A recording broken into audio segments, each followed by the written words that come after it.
Part three of how and why I left that church.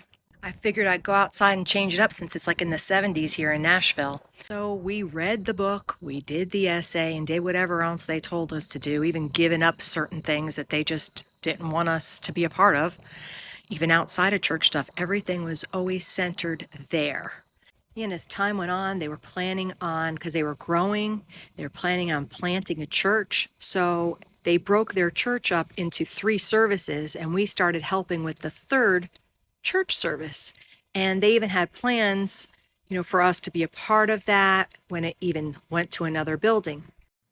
Well, during that time, we were praying, and we really felt like, not felt, but we were praying, and it was just like, it's time, we can go. We don't need to stay anymore. Our eyes were just opened, and it was time to finally go.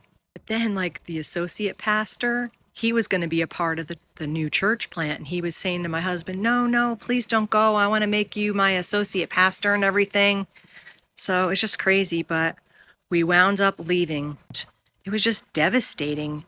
And we didn't even really want to have anything to do with church, but we did wind up going to another church. But then, oh, that's just another part of another story. But just so you know, when we left the second time, we actually left on good terms. We just knew our time was up there, and we didn't leave. Remember, we were young in the Lord. We didn't leave because of false teaching or weird stuff that was going on. I didn't even know that it was weird. And we would leave that place. There was no bitterness or anything. I mean, it was kind of hurtful, but we forgave them. And we were at that church with all the apostles and prophets kind of stuff. This thing was just beginning. And it was like in the late 90s, mid to late 90s. But this story doesn't stop there, because we would go on to other churches that were false churches now that I know. And that's why I'm here doing these videos. It isn't out of bitterness. It isn't like, oh, you're just like against a certain denomination or against the gifts of the Spirit or things that may seem weird to me. No, I was in that, and that seemed normal to me.